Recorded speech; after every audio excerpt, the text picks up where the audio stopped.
Question number 14. What are the components of the transport system in human beings? What are the functions of these components? So here we have to discuss about the component of the transport system in human beings. Okay? हमें मालूम है कि हमारे अंदर जो blood है वो blood को कौन पंप अप करता है? हार्ट बॉडी से ब्लड को लेता है और बॉडी तक ब्लड को पहुंचाता है।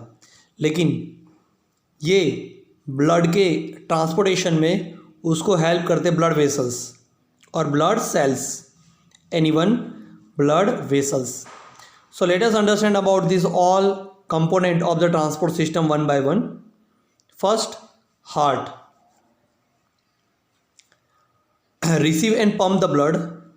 It transport oxygenated blood from lungs to body organ and deoxygenated blood from body organ to heart. Look, this is our body and here we have heart. So what exactly heart do? Heart different organ तक कौन सा blood पहुंचाता है? Oxygenated मतलब oxygen वाला blood. और different body part से deoxygenated blood का मतलब कार्बन डाइऑक्साइड वाला ब्लड, वो किसके अंदर एंटर होता है? हार्ट में। यानी हार्ट ऑर्गन तक ऑक्सीनेटेड ब्लड पहुंचाता है और डिफरेंट ऑर्गन से डीऑक्सीनेटेड ब्लड हार्ट में एंटर होता है।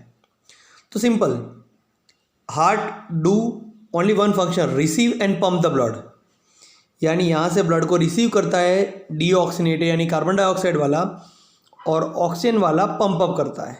Okay, simple, it transport oxygenated blood from lungs. अब ये कार्बन डाइऑक्साइड वाला ब्लड आया उसके पास, तो उसको ऑक्सीजन वाला कैसे बनाएगा? लंग्स की हेल्प से। किसकी हेल्प से? Lungs. So heart transport oxygenated blood from lungs to body and deoxygenated blood from body to heart or lungs. Okay, simple. Blood cells. See, in our blood we are mainly having three type of blood cells.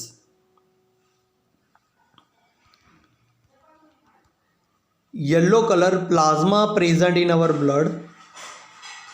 In this plasma we are having three type of blood cells. First blood cell RBC, second WBC, and third platelets.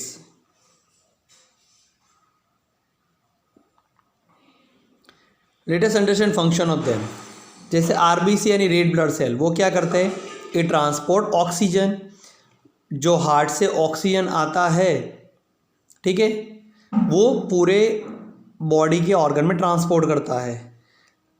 WBC यानी white blood cell क्या करते हैं? It protect body from pathogens. Pathogens का मतलब bacteria, virus, fungi, जो body के लिए harmful है उसको पैथोजेंस कहते हैं।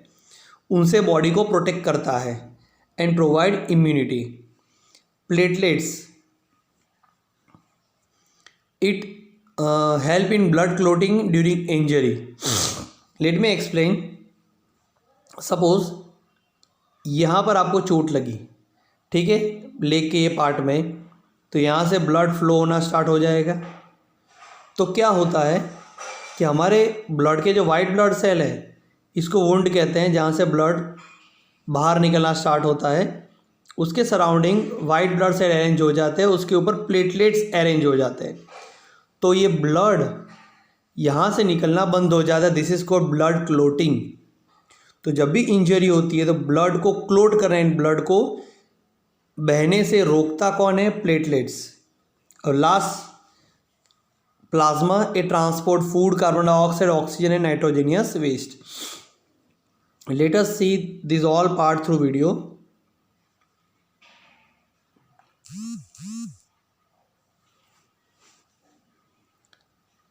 Here it is.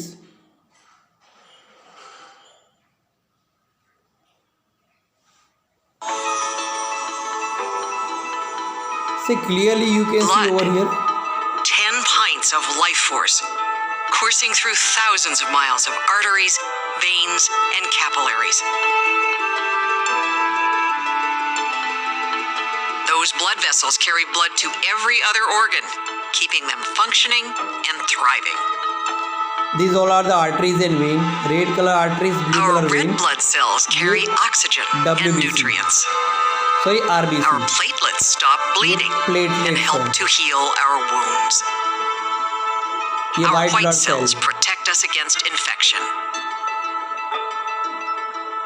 And the yellow liquid plasma in which they are This is suspended plasma. carries an array of proteins that regulate bleeding and clotting. तो ये platelets क्या प्लाज्मा क्या करते हैं? ये ऑक्सीजन यानी प्रोटीन और न्यूट्रिएंट्स का ट्रांसपोर्टेशन करते हैं. ठीक है. So this is all about blood cells. Now let us study about the blood vessels. See mainly in our body we are having 3 type of blood vessels, arteries, vein, capillaries. चलो समझते हैं ये कैसे काम करते हैं. देखो, हमें मालूम है कि ऑर्गन से ब्लड हार्ट में जाता है और हार्ट हमारे डिफरेंट ऑर्गन में ब्लड को पहुंचाता है. समझते ये कैसे होता है. जैसे ये हमारा हार्ट है, 4 चैम्बर्ड, बराबर है. अब सपोज ये हमारा किडनी है कि जहाँ पर ब्लड को पहुँचाना है. ठीक है. तो अब क्या होता है, हार्ट से ऑक्सीनेटेड, कौन सा, ऑक्सीजनेटेड, ऑक्सीनेटेड मतलब कौन सा, ऑक्सीजन वाला ब्लड. कौन सा ब्लड, ऑक्सीजन वाला. तो हार्ट में से ऑक्सीनेटेड ब्लड एंटर होता है आर्टरी में. किसके अंदर एंटर होता है, आर्टरी में.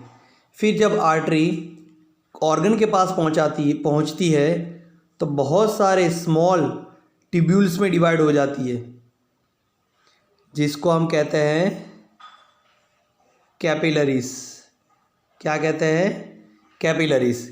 अब ये ऑर्गन यानी किडनी क्या करेगा, कैपिलरी में से ऑक्सीजन ले लेगा और कार्बन डाइऑक्साइड रिलीज़ करेगा. तो अब ये जो कार्बन डाइऑक्साइड है वो कैपिलरीज के थ्रू ऑर्गन से बाहर निकलता है. किसके थ्रू ऑर्गन से बाहर निकलता है, कैपिलरीज के थ्रू. और ये सारी कैपिलरी कंबाइन होके बनाती है वेन. क्या बनाती है, वेन. ये वापिस वेन हार्ट में एंटर होती है ब्लड को प्योर करवाने के लिए. ठीक है. अब देखो, हार्ट से ऑक्सीजन वाला ब्लड आया, ऑक्सीजनेटेड ब्लड जो आर्टरी लेके आई ऑर्गन तक. अब ऑर्गन से कार्बन डाइऑक्साइड वाला ब्लड किसके अंदर एंटर हुआ, वेन के अंदर. ठीक है. तो अब हमें इसका फंक्शन समझते हैं. First, artery. Simple, artery carry oxygenated blood from heart to body organs. Okay, and check it out, the arteries are thick. A wall of the arteries are thick because blood flow with a high pressure. आपको ये सब जानकारी के लिए है, आपको इतना ही याद रखना है कि artery carry oxygenated blood from heart to different body organs. ठीक है. अब वेन्स की बात करें तो veins carry which blood, deoxygenated यानी कार्बन डाइऑक्साइड वाला. It carry deoxygenated blood from organ to heart. वो ऑर्गन से डीऑक्सीनेटेड ब्लड हार्ट में पहुंचाता है. अब देखो, इसको कहते हैं वेन्स. देखो उसकी वॉल देखो बहुत ही थीन है. उसकी वॉल क्यों थीन होती है, because blood flow with a low pressure. ठीक है. सो simple, artery flow oxygenated blood from heart to organ, vein flow deoxygenated blood from organ to heart. Now capillaries. अब यहाँ पर कैपिलरी का मेन वर्क है. कैपिलरी ही वो है जो ऑर्गन के अंदर ऑक्सीजन को पहुँचाती है और ऑर्गन से कार्बन डाइऑक्साइड वेन में पहुँचाती है. तो capillary do exchange of gases. Okay, so that's it. Artery carry oxygenated blood from the heart to body. Vein carry deoxygenated blood from body organ to heart. And capillaries exchange of various material and gases between blood and tissues. Now, why is it necessary to separate oxygenated and deoxygenated blood in mammals and birds? तो हम mammals हैं, ठीक है, जिसके पीना यानी कान होते हैं वो सारे के सारे मैमल्स, और जो बेबी को बर्थ देते हैं, जन्म देते हैं, वो सारे मैमल्स, और बर्ड्स एग लेइंग होते हैं। दोनों में 4 चैम्बर हार्ट होता है जो ऑक्सीजन और डीऑक्सीनेटेड यानी ऑक्सीजन और कार्बन डाइऑक्साइड वाले ब्लड को अलग रखता है। तो ऐसा क्यों? Such separation allows a highly efficient supply of oxygen to the body. This is useful in birds and animals that have high energy needs to maintain their body temperature. Simple logic है, हमारे heart में, ठीक है, ये जो left side है वहाँ पर ऑक्सीजनेटेड ब्लड फ्लो होता है, और जो राइट हैंड साइड है वो डीऑक्सीनेटेड यानी कार्बन डाइऑक्साइड ब्लड फ्लो होता है। तो ये सेपरेट इसलिए होता है कि डायरेक्ट ऑक्सीजन वाला ऑर्गन को मिल जाए और ऑर्गन से डायरेक्ट कार्बन डाइऑक्साइड वाला हार्ट में चला जाए, दोनों मिक्स ना हो पाए। अगर मिक्स होगा तो हार्ट को इनको सेपरेट करने के लिए टाइम लग जाएगा, तो बाकी के ऑर्गन को जितनी एनर्जी चाहिए ऑक्सीजन से उतनी जल्दी मिलेगी नहीं। तो हमारे बॉडी ऑर्गन को ऑक्सीजन का एफिशिएंट सप्लाई पहुंचाने के लिए ऑक्सीजन और कार्बन डाइऑक्साइड वाला ब्लड सेपरेट फ्लो होता है, and even it regulate temperature of the body also. Okay, what are the component of transport system in highly organized plants? So that you will understand next two questions, because we'll study in detail about xylem and phloem. 17. How are water and minerals transported in plants? अब हमें ये बात करनी है कि plant में water और mineral कैसे ट्रांसपोर्ट होते हैं। तो प्लांट में ट्रांसपोर्ट होते हैं xylem से। Let us read the answer first. Vessels and tracheids are part of xylem. In xylem tissue, vessels and tracheids of the roots, stems and leaves are interconnected with each other. They form a continuous system of water conducting channels which reach all parts of the body. As the root cells are in contact with the soil, they take up ions from the soil. This creates difference in the concentration of these ions between the root and the soil. Water moves into the root from the soil. There is a steady movement of water into the root xylem, creating a column of water. So water is pushed upward. This pressure is insufficient to move water over the height in plants. So plant use another strategy to move water in the xylem upward to the highest point of the plant body. Conduction of water by transpiration pool. Transpiration, the loss of water in the form of vapor from the aerial part of the plant is called transpiration. Water is lost from the stomata of leaf, spelling mistake, by the process of evaporation, which create low concentration in leaf, while in soil concentration of water is more. So suction pool is created and water from the root enter into the leaf through xylem. Transpiration help in the absorption and upward movement of water and minerals. It also help in temperature regulation. The effect of root pressure in transport of water is more important and high. During the daytime, the stomata open. The water is transported by transpiration. See, many points are there in this question. So, maximum whatever number of point you are able to remember, you can write. You will get the full marks. ठीक है, ज़रूरी नहीं कि जो लिखा है वो answer वही पूरा का पूरा कॉपी करना, आप अपने ऑन वर्डिंग में लिख सकते हो। Let me explain. अब हम xylem की बात कर रहे हैं। देखो, मैं थोड़ा पिक्चर समझाता हूँ ड्राइंग से।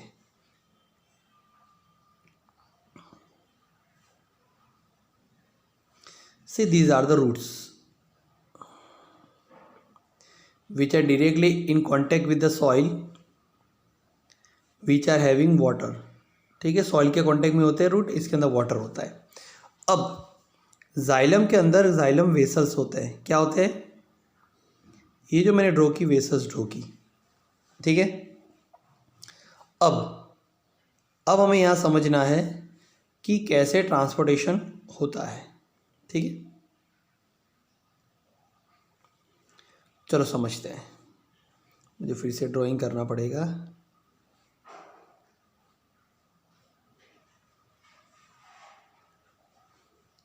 soil which are having water. This is xylem, vessel, and here it is leaf, and these are the tracheids. Okay, so here it is xylem, vessel, and these are the xylem tracheids. Okay, let us understand. See, vessel and tracheids are the part of xylem. Vessel and tracheids are the main part of the xylem. The xylem tissue, vessels and tracheids of the roots, stems and leaves are interconnected with each other. देखो, this is the vessel of root, it is the vessel of stem, and this is the vessel of leaf. So xylem and tracheid of the root, stem and leaf are interconnected with each other. They form a continuous system of water conducting channels. यानी एक channel जैसा provide करता है कि जहाँ से root में से वाटर सीधा लीफ में पहुँच जाता है. At the root cells are directly in contact with the soil. देखो, सेल डायरेक्टली किसके कॉन्टेक्ट में है? सॉइल के. तो from the soil they take up ions and water. वो सॉइल से वाटर ले लेते हैं. This create difference in the concentration of this ions between the root and the soil. ठीक है. अब क्या होता है कि सॉइल के अंदर आयन का कॉन्सेंट्रेशन ज़्यादा है, जाइलम के अंदर आयन का कॉन्सेंट्रेशन कम है. तो हमेशा चीज़ें ज़्यादा से कम की तरफ मूव होती है. So ion from soil enter into the root और enter into the xylem of the root. Okay. So water through this ion water moves into the root and through root water reach to the leaf of the plant.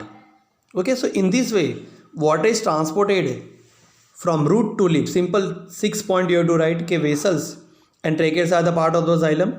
Okay, so xylem tissue of root, stem and leaf are interconnected with each other. Third point, so they form a continuous channel of transportation of water. Fourth, roots are directly contact, the cell of the root are directly contact with the soil which are having more ions. Ion in the soil is more while ion in the root is less, so the difference of concentration is created. So through ion water enters into the root and through root the water reach to the leaf. So in this way water push upward. But see, this so we have discussed in lower plant, but in higher plant only the xylem is not capable to provide water or to transfer water from root to the various organ of the plant. So here one more mechanism work over here, that is transpiration. Let us understand what actually happens in the transpiration. See, again this is the xylem. Okay, this is xylem. Now here this is leaf. Okay, first of all let us understand what is transpiration. The loss of water in the form of vapor from the aerial part of the plant. Aerial का मतलब ये ऊपर वाला part. This is called aerial part, जिसके अंदर क्या होता है? लीफ. क्योंकि सिर्फ लीफ के अंदर स्टोमेटा होता है और स्टोमेटा वो है जो वाटर को लूज करता है. ठीक है. The loss of water from the aerial part of the plant is known as transpiration. Let us understand about it. Now water is lost from the stomata present in the leaf by the process of evaporation. Okay, which create low concentration in leaf while the soil concentration of water is more. देखो अब actually क्या होता है, leaf के अंदर जो stomata होता है वो वाटर को लूज करता है. अब जैसे वाटर को लूज करेगा लीफ में वाटर की कमी हो जाएगी. So it will create low concentration of the water. जबकि रूट के अंदर वाटर बहुत ही ज़्यादा है. So in the root the concentration of water is high, so one suction pull is created. Suction का मतलब जैसे शुगर कैन जूस का ग्लास है, उसके अंदर स्ट्रॉ डालो, फिर ऐसे सक करते हैं तो सक्शन पुल कहते हैं। तो एक सक्शन पुल क्रिएट होता है जिसकी वजह से वाटर रूट से सीधा कहाँ पहुँच जाता है, लिप के अंदर। तो स्टोमेटा वाटर लूज करके भी ट्रांसपीरेशन में हेल्प करता है वाटर को पहुंचाने में। वो वाटर लूज करेगा तो तुरंत फ्रेश वाटर रूट में से कहाँ पहुंच जाएगा, लीफ में, और बीच में आएगा स्टेम, तो स्टेम को भी वाटर मिल जाएगा। Okay, so this transpiration also regulate the temperature and this transpiration pool only work in the higher order plant. See, it is very simple. 6 point you have to write. What is transpiration? The loss of water from the aerial part of the plant is called transpiration. Second point, okay, water is lost from the stomata, so low concentration of water is created, and in the root the concentration of water is high, so one suction pull is created and water from the root reach to the leaf. So in this way water is transported in the higher level plant, and transpiration also help to regulate the temperature. Okay, and one more thing you have to remember, कि during the daytime stomata gets open. Day time में transpiration सबसे ज़्यादा होता है, night time में कम होता है. Okay, ना how is food transported in the plant. तो प्रीवियसली हमने समझा कि वाटर कैसे ट्रांसपोर्ट होता है, अब हमें समझना है कि फूड कैसे ट्रांसपोर्ट होता है. Let us understand. The transport of photosynthesis products from leaves to other part of the plant is called translocation. It occurs in the phloem. Transportation takes place in sieve tubes in both upward and downward direction. The phloem also transport amino acid and other substances. These substances are transported to the roots, fruits and seeds and to growing plants or growing organs. Phloem use energy for translocation process. Sucrose is transferred into phloem tissue. So water from the xylem enter into phloem, which create osmotic pressure. This pressure moves the material in the phloem to tissue which have less pressure. This allows the phloem to move material according to the plant's needs. For example, in the spring, sugar stored in the root of stem tissue transported to the buds which need energy to grow. Let us understand translocation. Okay? Look. In the translocation, two kinds of cells take part. These are sieve tubes and sieve cells.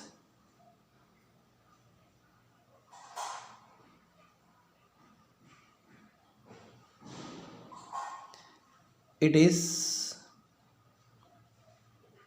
sieve tube and these are sieve cells. Simple.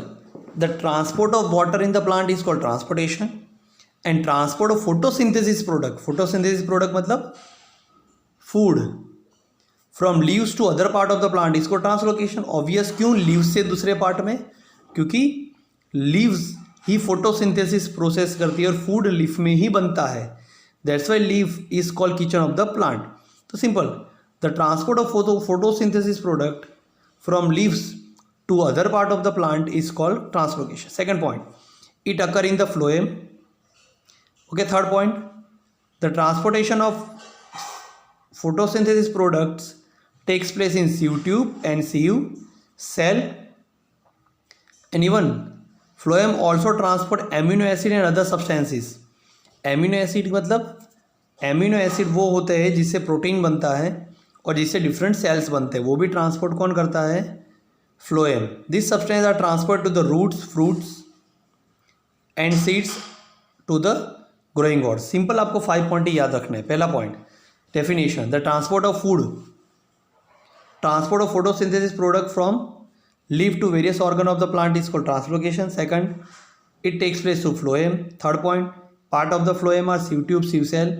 Fourth point, beside photosynthesis product, phloem photosynthesis product के अलावा और क्या transfer करता है, amino acid. कहाँ कहाँ पर, leaf, stem, root, fruit, सब के अंदर. हो गया. Now let us understand function of the translocation. ये कैसे वर्क करता है, कैसे फूड ट्रांसलोकेट होता है.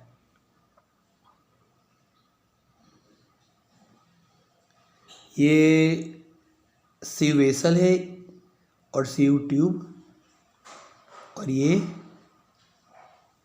सीव सेल्स, और उसके साइड में ही जाइलम है। क्या है? जाइलम। अब देखो सिंपल लॉजिक है, फोटोसिंथेसिस प्रोडक्ट यानी फूड जो हम कहते हैं वो थिक होता है, तो अपने आप ट्रांसपोर्ट नहीं कर सकता इजीली जैसे वाटर ट्रांसपोर्ट कर सकता है, तो उसको कौन हेल्प करता है?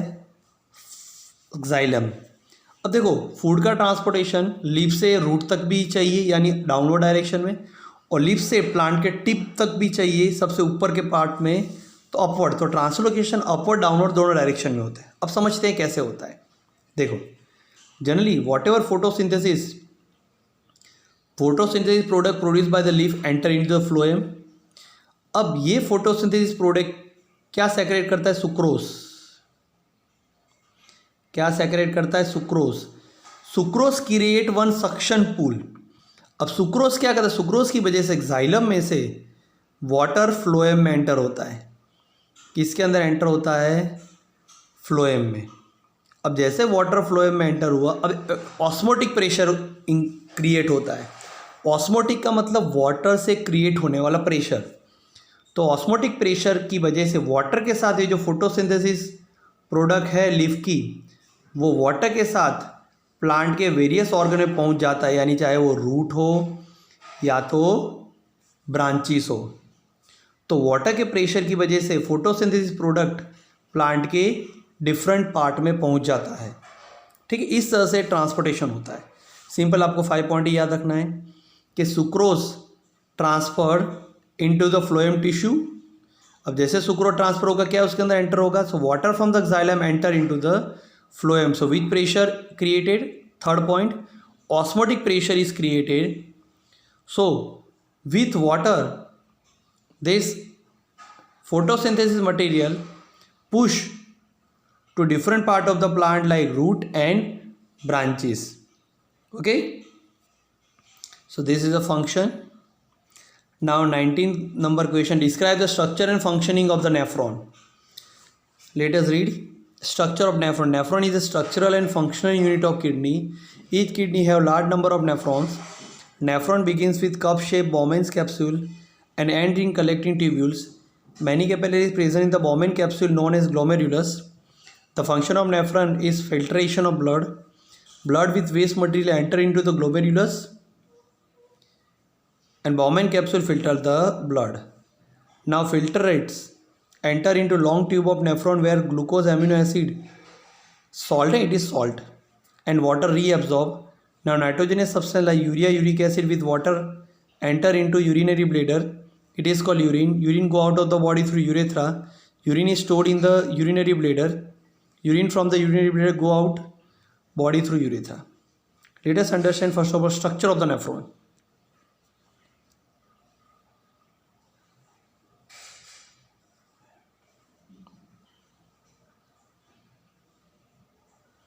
Look, first of all nephron is called structural and functional unit of the kidney. क्यों स्ट्रक्चरल? क्योंकि किडनी का स्ट्रक्चर नेफ्रॉन ही बनाता है, नेफ्रॉन मिलके ही किडनी बनता है। अब फंक्शनल क्यों? क्योंकि जो किडनी का फंक्शन है, किडनी जो फंक्शन करता है वो नेफ्रॉन के फंक्शन की वजह से करता है। ये नेफ्रॉन और किडनी का फंक्शन एक ही है, इसलिए कहते हैं nephron structural and functional unit of the kidney. अभी किडनी के अंदर बहुत सारे, एक किडनी में 10 लाख नेफ्रॉन होते हैं। कितने? 10 लाख। अब मैं नेफ्रॉन की फिगर ड्रॉ करता हूँ।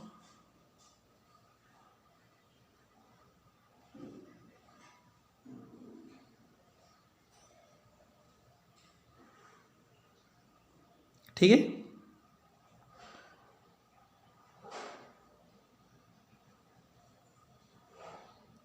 तो मैंने नेफ्रॉन की फिगर ड्रॉ की। अब सिंपल हमें इसके बारे में, nephron begin with cup shape Bowman's capsule. This is called Bowman's capsule. देखो कप जैसा स्ट्रक्चर है, Bowman capsule and ends in collecting tubules. ये Bowman capsule से नेफ्रॉन स्टार्ट होता है और उसके बाद ये कलेक्टिंग ट्यूब्यूल्स है। कौन सी? कलेक्टिंग ट्यूब्यूल्स, यानी स्टार्ट Bowman कैप्सूल से end end at collecting tubules. Okay, now let us understand function of the nephron.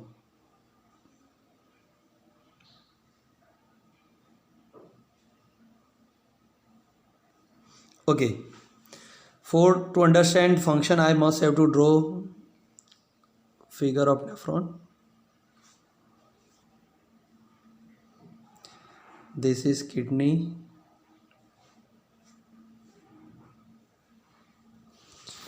अब किडनी में से निकलता है नेफ्रॉन, ठीक है।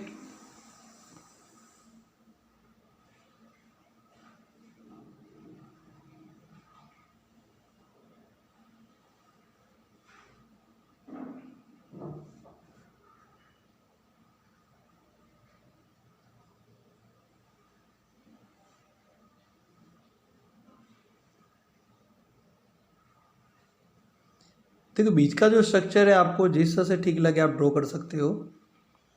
इसका भी एक वीडियो बनाऊंगा कैसे ड्रॉ करना है, ठीक है, तो आपको आइडिया आ जाएगा।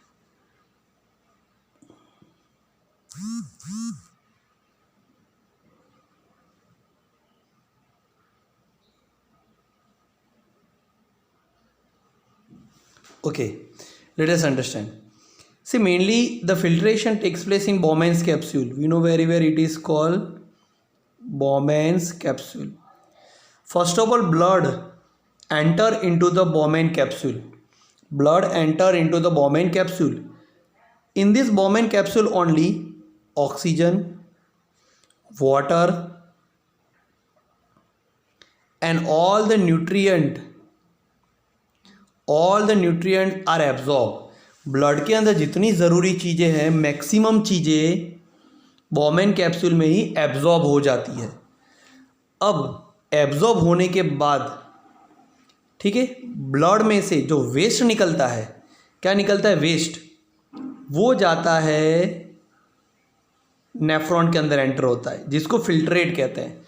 बॉमेन कैप्सूल ने क्या क्या फ़िल्टर किया, तो फिल्टर करने के बाद जो चीज़ निकलते हैं उसको फिल्ट्रेट कहते हैं। जैसे चाय होती है, हम चाय बनाते हैं तो छन्नी में चाय डालते हैं तो नीचे से चाय निकलती है, तो नीचे से जो चाय निकली उसको फिल्ट्रेट कहते हैं। तो बॉमेन कैप्सूल में ब्लड फिल्टर हो गया, फिर जो वेस्ट जिसको हम फिल्ट्रेट कहते हैं, it enters into the long tube known as nephron. Okay, अब ये जो बड़ी सी ट्यूब आपको दिख रही है, ये पूरी बड़ी सी ट्यूब,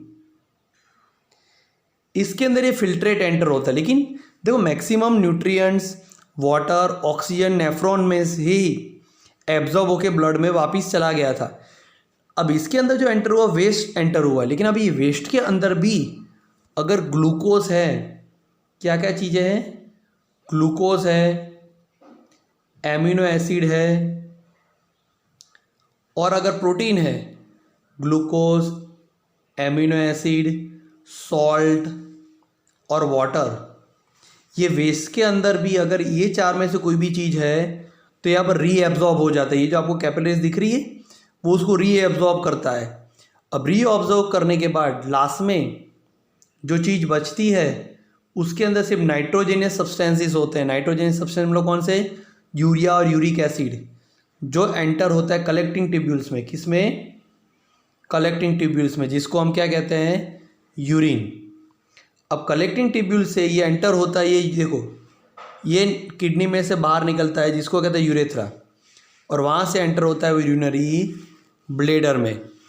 फिर यूरिनरी ब्लेडर से ये वेस्ट हमारे बॉडी के बाहर निकल जाता है। So let me explain again this all things in simple way, बहुत ईजी है।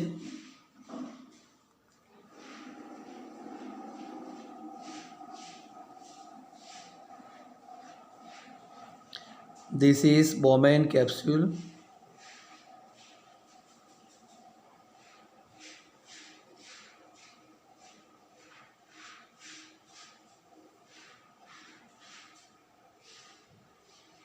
Okay, see first of all, first point कि blood enter into the Bowman capsule.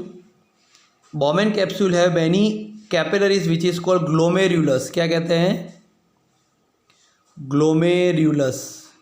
ये ग्लोमेरुलस ही क्या कहते हैं, ब्लड को प्योरीफाई करता है। क्या करता है, ब्लड को purify. Blood enter into Bowman capsule. Second point, glomerulus present in the Bowman capsule purify the blood. Third point, अब जो चीज़ एंटर हुई नेफ्रॉन के अंदर, दैट इज को filtrate.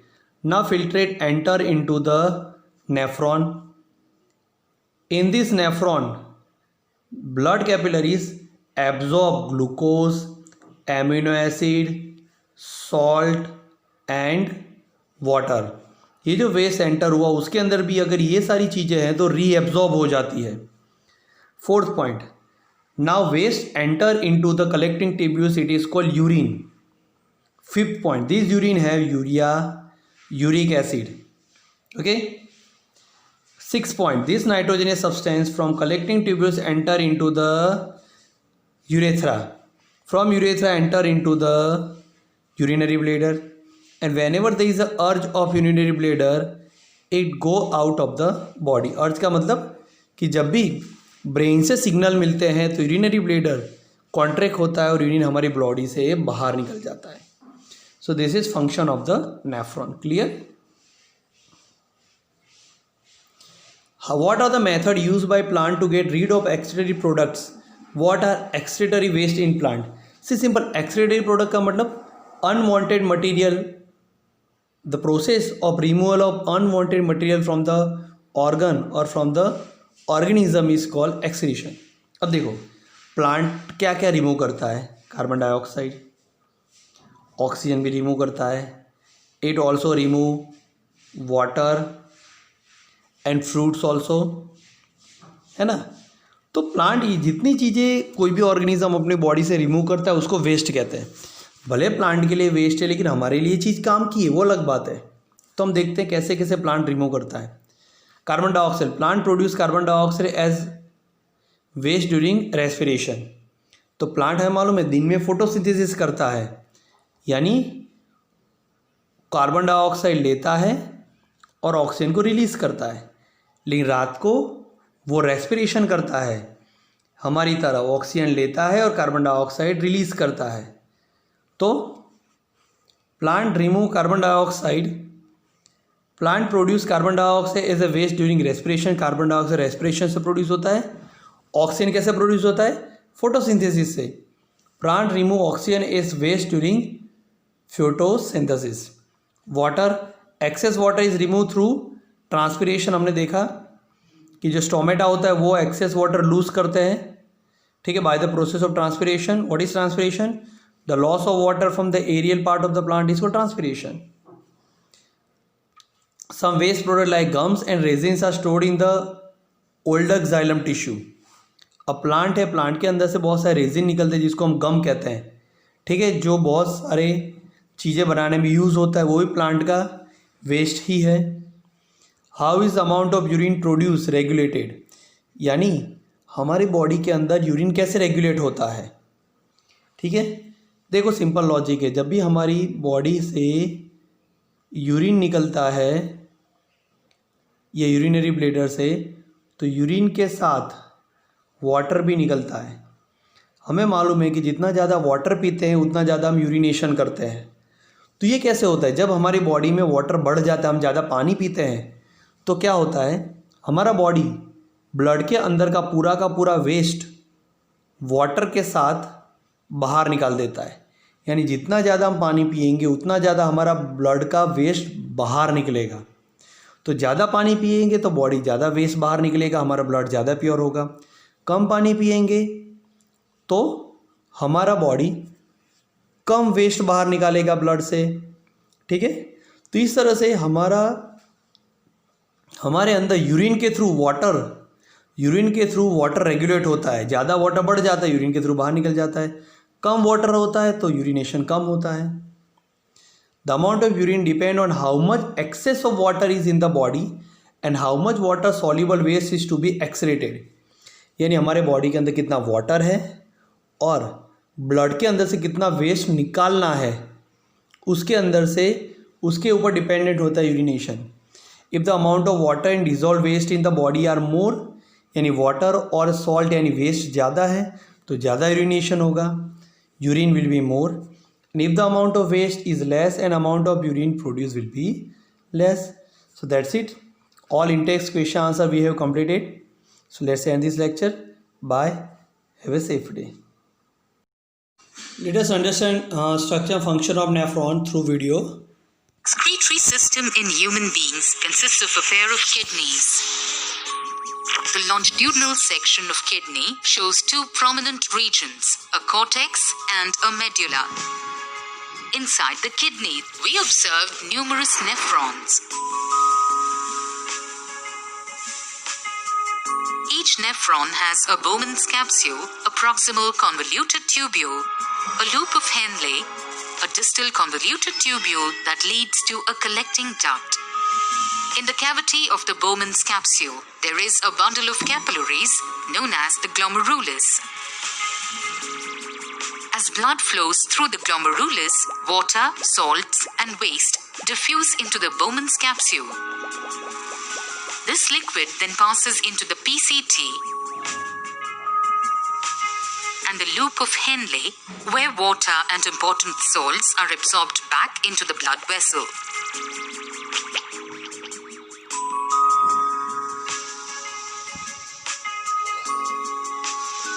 Only the waste material like urea and some water molecules proceed into the DCT, where more water may get absorbed into the interstitial fluid. The liquid remaining in the DCT is the urine, which is finally released into the collecting duct.